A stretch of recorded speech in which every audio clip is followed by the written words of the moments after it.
On n'adore que Dieu. Faire son lit le matin. La patrie, la nation, la culture, l'argent symbolise le travail. On ne pose jamais le pain sur la table. Non, la famille n'est pas une démocratie. L'art est une porte d'accès au divin. On n'adore que Dieu. Oh la vache. Bonjour ou bonsoir à toutes celles et ceux qui nous regardent en replay. Si vous voulez un jour rejoindre la Team Live, vous êtes les bienvenus tous les mardis, jeudis et dimanches soirs dès 21h. Bonne rediffusion. Les 18 vraies valeurs aristocratiques jamais mentionnées auparavant, et on va pouvoir faire un petit test en plus à la fin de voir combien de points sur 18 on a chacun. On va les compter chez vous, je vais compter aussi. Comme ça, voilà, à la fin on peut aussi faire un test de personnalité, voir à quel point on est fait pour voilà, éventuellement s'infiltrer dans l'aristocratie afin peut-être de la détruire de l'intérieur, ou tout simplement si vous voulez vous élever dans la société. Elle y croit, elle y est pas du tout elle-même, mais elle y croit, elle aime beaucoup les riches, elle aime beaucoup les gens qui vivent comme des riches. Elle va nous expliquer quelles sont les vraies valeurs. Là c'est intéressant, c'est pas juste des comportements, c'est des valeurs, hein, pas juste des valeurs de riches, de major, des valeurs aristocratiques, des valeurs, une manière de voir le monde. À quel point avons-nous ces valeurs? Le vrai test, c'est que vous devez être proche de 0. Si quelqu'un ici a 17, je suis désolé de vous le dire, il sera ban. Non, c'est pas vrai, moi ici on accepte tout le monde. 18 valeurs aristocratiques. Ce que les nobles ne font pas comme vous. Bonjour, je suis Anne Nagas, la fondatrice d'Apprendre les bonnes manières. Cette vidéo fait référence à un article que j'ai publié sur le blog. Je vous donne le lien en barre d'infos juste en dessous. Effectivement, ne soyez pas trop goguenards. Pour chaque point, stoppez vos il y a goguenardises. un topo. Bon, si on peut être goguenard, hein. Une description bien plus détaillée. Je vous renvoie au blog, donc si vous avez des questions, si vous rebondissez sur cette vidéo. D'accord. Concentrons-nous, listons ensemble les petites choses, les petits gestes que les personnes nobles, aristocratiques, ne font pas comme le commun des mortels. Enfin, une précision encore, ici, le sens noble, aristocratique. Attends, comment ça les petites choses? Elle dit les vraies valeurs là. Ce n'est pas une caste sociale, je ne fais pas non plus référence à des gens qui ont de l'argent, ni, comme on dit, une certaine éducation, non. Ah oui. C'est une panoplie de valeurs que vous avez en vous, ou comment vous essayez d'avoir, voilà. D'accord, c'est intéressant. Donc elle dit qu'elle ne parle pas d'une classe spécifique, ni même à des gens qui ont de l'argent, mais c'est une manière en fait d'être, et pour elle, il peut avoir des pauvres aristocrates par exemple. Alors que pour moi, j'entends un terme qui va plutôt même dire que même si t'es riche, t'y es pas forcément, on est dans quelque chose au niveau du sang, de la lignée, de surtout même le réseau, c'est-à-dire pouvoir être intégré dans une certaine partie de la société, quoi. Mais il peut avoir des aristos ruinés, c'est vrai, il peut avoir des aristos qui n'ont plus d'argent. Et ces personnes nobles de cœur. Commençons tout de suite. Oui. Les gens intelligents ne s'ennuient jamais. Voilà un postulat de départ, un postulat éducatif. Moi, j'ai grandi avec cette phrase, les gens intelligents ne s'ennuient jamais. On est notre propre meilleur ami. Tant que vous avez votre Alors moi, pardon, mais j'ai l'impression que ce point-là, je l'ai. Moi, je vais noter à côté. Hein. Je vais noter à côté. Voilà. Donc, un point. Elle a dit ça comment? Les gens intelligents ne s'ennuient jamais. D'accord. J'estime pas être intelligent, mais par contre, c'est vrai que... Alors, c'est compliqué. Non, on va pas s'arrêter à tout comme ça, mais moi, c'est vrai que j'ai du mal à me dire que je m'ennuie. D'ailleurs, c'est marrant, on dirait qu'en fait, c'est le pot de fleurs qui a une tête. Vous voyez, voilà, ça, c'est un bon exemple. Comme mon attention est irriguée de toutes parts, ben bon, ça va quoi. Mais en même temps, je peux considérer de l'ennui comme le fait que je vais faire quelque chose que j'ai pas envie de faire. Et là, le temps passe lentement, etc. Mais par contre, le fait de se dire, ah là, j'ai du temps libre, j'ai rien à faire, je suis sans but, machin, j'ai une aisance assez à m'occuper. Je sais m'occuper. Mais est-ce que c'est ça qu'elle veut dire? On est notre propre meilleur ami. Ouais. Tant que vous avez votre imagination... Moi, mon meilleur ami, c'est Fluffy. Voilà, vous ne vous ennuyez jamais. Vous avez des livres, des films, des vidéos, vous avez mille et une façons de vous occuper tout seul. Bah oui, mais bien sûr, ça oui. Son propre meilleur ami. Les gens intelligents ne s'ennuient jamais.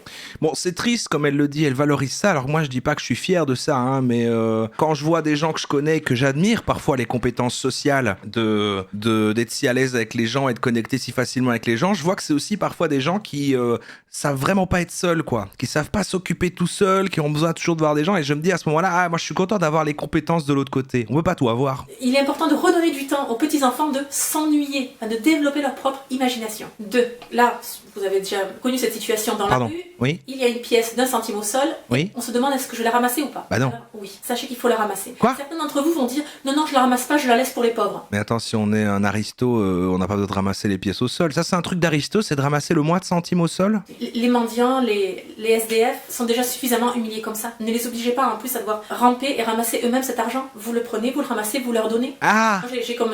Oh, c'est bizarre comme elle a retourné le truc. Attends, nous on peut, eux il faut pas ils sont humiliés et il faut leur donner la pièce. Ça...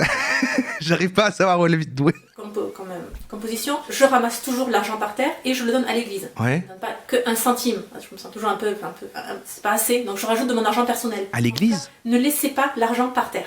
2 anecdotes de ma vie privée. Ouais. J'ai déjà assisté à des scènes où les gens passaient l'aspirateur et ont aspiré des pièces parce qu'ils ne voulaient même pas les ramasser. C'est un manque de respect immense pour le travail, parce que l'argent symbolise le travail. Oh la vache, j'avais oublié en effet, j'avais oublié qu'elle était ravagée comme ça.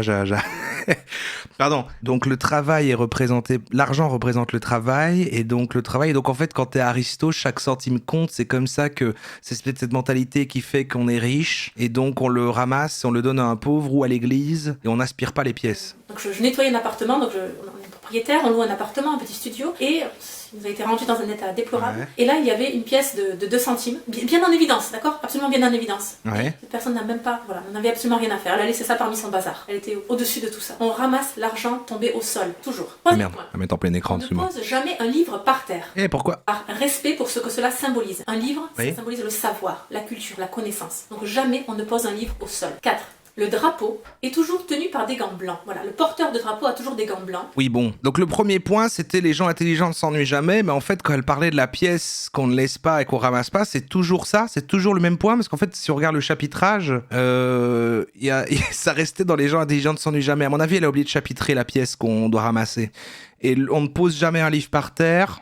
Bon, bah, on continue de compter, hein. Je sais pas, moi, je ramasse pas, en effet, peut-être quand c'est 1 cent. Franchement, à partir de 10 ou 20 cents, je ramasse. Franchement, je ramasse. Non, je vais mettre 0. Le deuxième, c'est 0. Je pense avoir déjà posé un livre par terre. Et alors, je sais pas si je peux répondre à l'autre, parce que j'ai jamais touché un drapeau. D'ailleurs, on ne touche un drapeau également qu'avec des gants blancs. Encore une fois, par respect pour ce que cela symbolise. La patrie, la nation, la culture. Autre point, un drapeau n'est jamais au sol, d'accord? Vous voyez cette image, un drapeau au sol, ça veut dire le pays est vaincu. Or non, jamais. Plusieurs fois dans les inaugurations auxquelles j'ai assisté, il y avait donc le drapeau, et lorsqu'on baisse le drapeau, en fait, il est jeté au sol, et apparaît ce qui est dévoilé. C'est un mauvais geste. Il faut, par un système de cordes et de poulies, lever, et il reste ensuite en l'air, sur le côté, mais en l'air. Un système de cordes et de poulies. Un drapeau ne doit jamais toucher le sol. 5e point, on n'écrit pas sur un livre, encore une fois, par respect pour ce que cela représente, la culture. Un livre, c'est le savoir. Je me souviens... J'ai déjà écrit dans un livre. Il y avait à côté de moi une mes camarades qui avait un livre, Molière. Il lui tombait des mains, quoi. Enfin, il venait de son grand-père. Il était passé par donc, sa mère, ses frères, et après sa présence, elle qui l'avait. Hors de question de stabiloter, d'écrire, de surligner, d'entourer le verbe en rouge. Absolument pas. Et ce n'est pas une question d'argent, d'accord? Parce que pour le coup, il n'y avait pas 1 mais 2 châteaux dans cette famille. Ce n'est pas une question d'argent. C'est une question de transmission de la culture, du savoir. C'est une mentalité qu'on adopte, d'accord? Ouais. Voilà, donc, or la dédicace c'est une chose, mais sinon on ne... Ah, la dédicace. Un livre. 6e point. D'accord. La formule. Mais ça, c'est des valeurs aristocratiques où en fait, elle a commencé à lister les trucs qui l'énervent, elle. Je crois, elle s'est dit, moi, franchement, je me considère avant tout comme une aristo. Il y a des choses qui m'énervent et je vais en parler. Je vais le dire là. Les intelligents cèdent. Non, vous la connaissez sûrement. Moi aussi, ça, dans mon enfance... Alors, je laisse l'illustration. Ça, c'est le plus intelligent qui cède. Vous le voyez là? Le plus intelligent cède. Bien entendu, ça n'a pas de rapport avec la vie professionnelle. Dans la vie professionnelle, ce que vous avez à faire. Mais dans la vie privée, il faut apprendre à se résigner, il faut apprendre à la patience, prendre sur soi. Je vais mettre un point sur celui-là, c'est mon deuxième, d'accord? Parce que moi, je vais le voir dans l'autre sens. Je sais pas ce que vous en pensez. Moi, je vais le voir dans le sens plutôt. Je suis pas la personne qui va mettre énormément d'énergie dans le fait de convaincre quelqu'un d'un truc. Je vais très vite abandonner, genre, si tu veux. Ouais, vas-y, si tu veux. Voilà. Mais j'appelle pas ça de l'intelligence, j'appelle ça de la flemme. C'est des épaules et dire c'est la vie. Voilà. Le plus intelligent cède dans un conte. 7. On n'adore que Dieu. Donc là... Oh bah ça c'est un oui. Moi personnellement j'adore que Dieu. Alors qu'est-ce qu'elle va raconter avec Dieu? C'est la deuxième fois. Hein. 7. On n'adore que Dieu. Donc là, c'est pour les croyants mais comme les non-croyants. Je parle davantage du vocabulaire qu'on utilise. À présent, vous l'entendez tous. Oh, j'adore ce coussin, j'adore cette robe. J'adore la roue. Non, on n'adore que Dieu. Donc on va dire, utilisez les bons mots pour une bonne situation. Arrêtons de vivre dans cette perpétuelle exagération. Utilisez le bon mot pour le bon événement. On doit dire quoi alors? Mais les non-croyants adorent aussi que Dieu. Mais c'est parce qu'elle dit, non, en fait, adorer, le sens du mot adorer à la base, la notion d'adoration est trop fort en fait, et il a été galvaudé, il a perdu de sa valeur. Il faut dire, j'aime bien des trucs. Ouais, ok. 8e point. On ne pose jamais le pain sur la table, d'accord? Le pain est toujours sur un petit piédestal. Il est posé sur une planche à pain, sur la corbeille, sur une serviette, sur une Non. assiette, Allez. sur un sous-plat. Non. Le pain, c'est le symbole du travail des maîtres de maison. On dit Habunger. Dans la liturgie Exactement. catholique, au moment de la consécration, il y a cette formule, le pain, fruit de la terre et du travail des hommes. C'est Voilà. le pain qui symbolise le travail. Le pain n'est jamais posé à même la table. 9. Oui. On ne pose pas les cadres par terre. Imaginez. Oui, bon, bah, la moitié de ses valeurs, c'est qu'il faut pas poser des trucs sur des trucs, quoi. On pose pas les livres par terre, on pose pas des cadres par terre, on pose pas le pain sur la table. En fait, on pose pas des trucs sur des trucs. Avec les cadres au sol même. Non. Ça, c'est la mode Ikea et tout ce qui est design moderne, où on ne met plus rien au mur, on les pose à même le sol. Mais non. Non, l'art. Qu'est-ce que Personne l'art fait ça. C'était un extraordinaire séminaire de 2 jours sur qu'est-ce que l'art. Et quoi, il y a un truc, il y a une tendance de poser ces cadres au sol. Il y a des gens qui font ça. C'est un vrai truc, poser ces cadres au sol. Moi, je vais me mettre un point parce que je pose pas mes cadres au sol. Donc techniquement, inconsciemment, j'ai une valeur aristocratique de plus. Et bon, il y a plusieurs définitions, mais celle que j'ai adoptée, et d'ailleurs que la majorité des gens ont adoptée, c'est l'art est un accès au divin. L'art est une porte d'accès au divin. Pour nous, en tant que lecteurs de l'art, et pour le créateur qui a fait cette œuvre, son but devait être d'élever les gens vers la divinité. Ah ouais? Et donc poser les cadres au sol, poser l'art. C'est vrai que c'est ce que je fais. Ça dit le peu de cadres. Moi, personnellement, là, quand on fait des lives ou on regarde des choses sur Internet, c'est de la création de contenu, c'est de la création. Et moi, je suis l'artiste. Et mon seul but, quand je lance un live comme aujourd'hui, c'est de vous élever vers le divin. Vous en pensez ce que vous voulez. Moi, je vous parle de mon intention. Sur la peinture, vous ne posez pas le cadre au sol. 10. L'enfant ne choisit pas ses vêtements. Bon, c'est une règle qui peut être assez contestée de nos jours, ça je vous l'accorde. Quoi? À vrai dire, donc à partir de 16 ans, les enfants ont droit, les adolescents ont droit, alors qu'est-ce qu'ils veulent porter? Quels vêtements veulent-ils mettre? Surtout dans la société dans laquelle on vit. Mais il s'agit davantage d'obéissance. Et apprendre l'enfant à obéir à 7 L'uniforme et tout. 8 ans, c'est pas lui qui choisit dans un magasin ce qu'il veut, surtout qu'il ne connaît pas la valeur de l'argent, c'est ses parents. De nos jours, il y a des façons d'autres façons d'inculquer la discipline à ses enfants que de les obliger à porter les vêtements que nous souhaitons. On leur laisse un petit peu plus de choix, propre à chacun. Mais en tout cas, voilà, c'est une des valeurs de jusqu'à très tard. Les enfants choisissent leurs vêtements très très très tard. Si vous... Mais pourquoi? Parce que là, en plus, ce qui est énervant, c'est qu'elle justifie pas. Elle dit parfois des valeurs de genre, c'est comme ça, voilà. C'est comme ça. Ouais, elle a dit c'est l'obéissance, quoi. C'est l'obéissance, c'est le côté. Bon, c'est des enfants, ils doivent pas en faire qu'à leur tête. C'est dans la lignée de l'uniforme, finalement. Dans certains milieux. Y a pas un délire en France y a pas un truc maintenant chez vous. Y a pas un truc avec l'uniforme là, qui est nouveau. Y a pas un truc avec l'uniforme. C'est très vague comme. Si, c'est ça. Hein, vous en parlez. Ils le remettent. Merci Macron. M'en parle pas. C'est l'enfer. Mais c'est quoi? Vous êtes concernés? Il y a des gens qui sont concernés. Si vous êtes toujours. C'est ça. Si vous êtes au lycée, c'est quoi? C'est à partir de. Ça va même pas. Il y en a qui veulent retester. C'est seulement certains endroits. C'est une expérimentation à la rentrée pour l'école. Non, c'est tout le monde. Ils ont lancé l'expérimentation des établissements. Ça va encore coûter une fortune pour rien. Ah oui. Le seul truc qu'on peut avoir et qui est souvent donné comme argument, c'est le côté oui, et du coup tout le monde est habillé pareil et en fait il n'y a pas du coup les riches qui ont des meilleurs vêtements et du coup les pauvres qui se font bully parce qu'ils ont des vêtements nuls et des trucs comme ça, mais en vrai c'est un faux argument, je trouve. Je sais pas, et je crois que ça fonctionne pas cet aspect-là parce qu'ils rajoutent un petit truc quand même. Les pauvres se font bully quoi qu'il arrive, c'est vrai. C'est vrai. Faire son lit le matin. Ah, même à l'âge adulte, même quand vous êtes célibataire, même quand vous savez que personne ne le verra, quand vous êtes absolument tout seul. Vous voyez pourquoi? Ah, si c'est elle qui le dit, ça veut bien dire ce que ça veut dire, hein, sur le fait de faire son lit. Hein, on a déjà parlé nombreuses fois de ça. Hein, vous voyez, c'est un truc. Hein, c'est un truc d'Aristote faire son lit, tu vois. Moi, si je fais pas mon lit, avant tout, c'est contre le système. Moi, c'est avant tout un acte symbolique, politique même. Oui. De pas faire mon lit, et c'est pas de la flemme. Donc ça c'est 0 par contre pour moi en termes de points Aristo, hein. Aristo-points, les Aristo-points.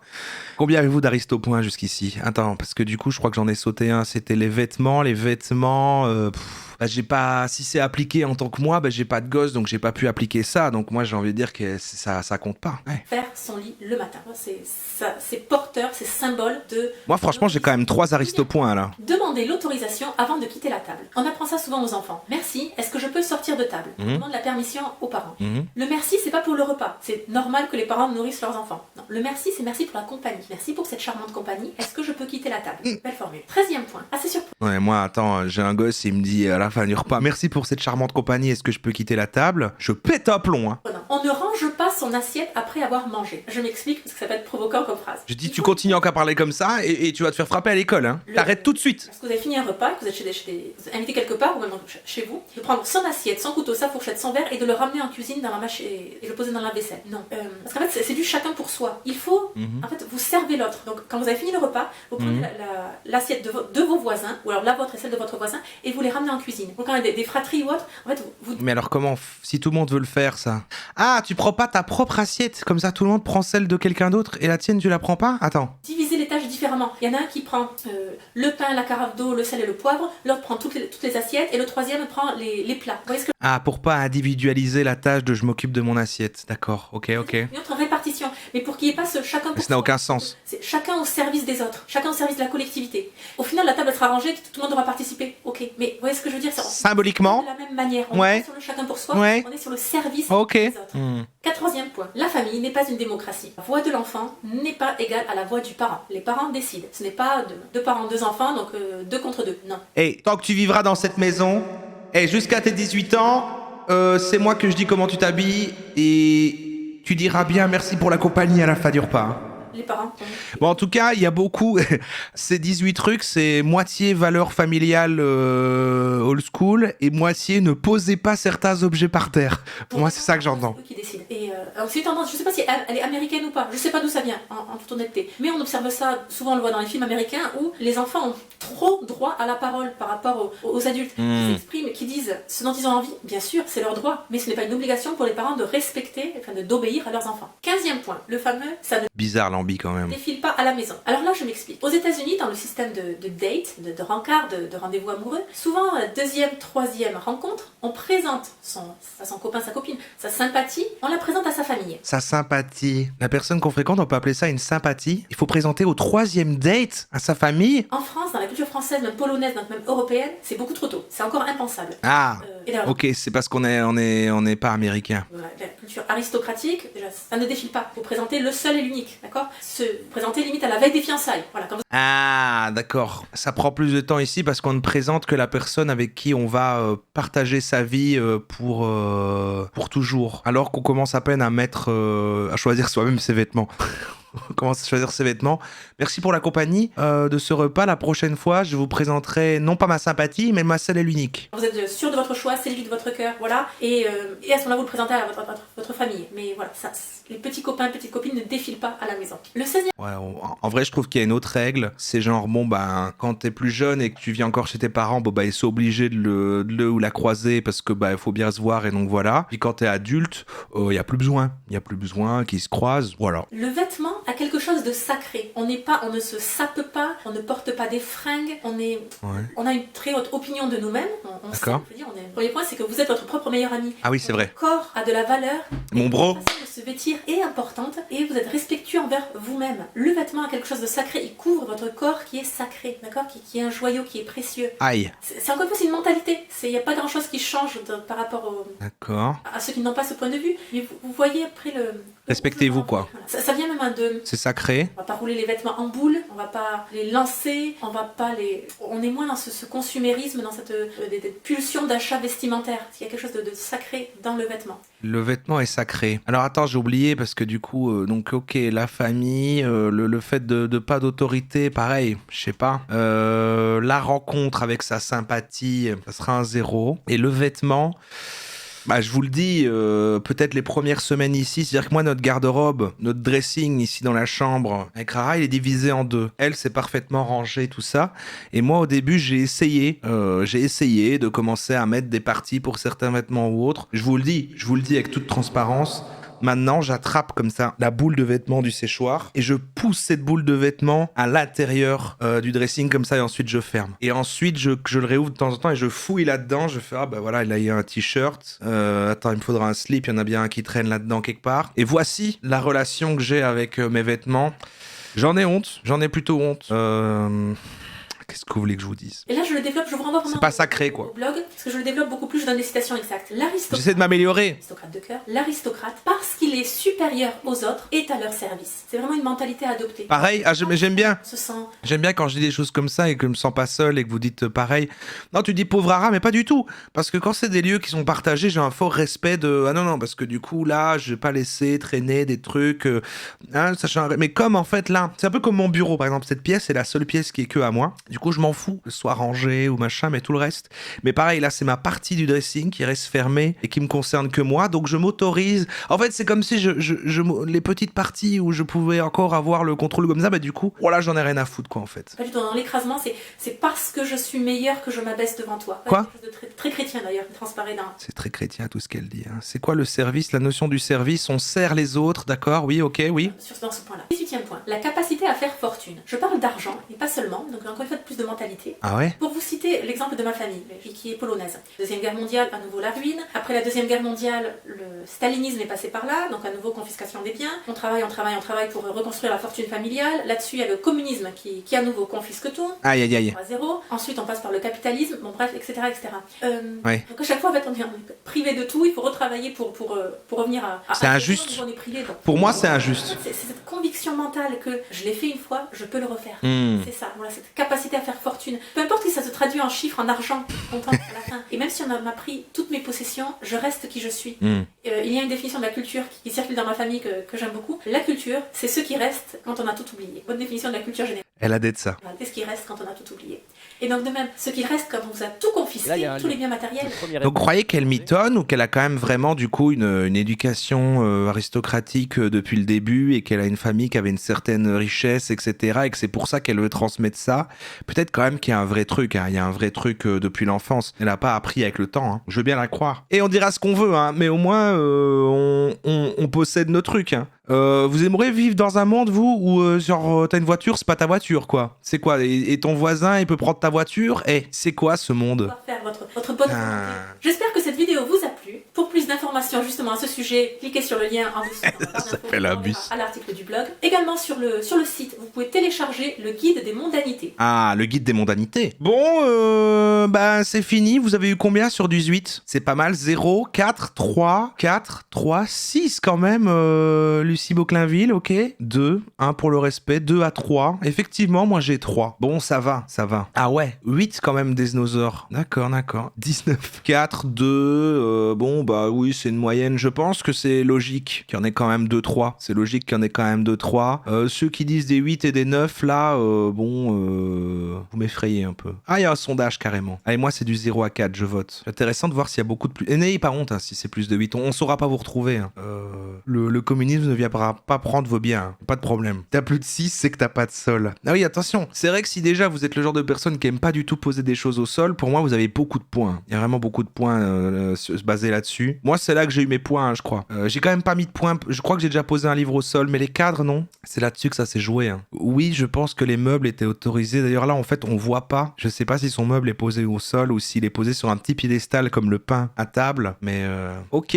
Bon, une grosse moyenne de 0 à 4. Hein. Quand même 10%. Qui ont 5 à 8 et plus de 8. Bon bah écoutez, il faut tout pour faire un monde, moi je pense.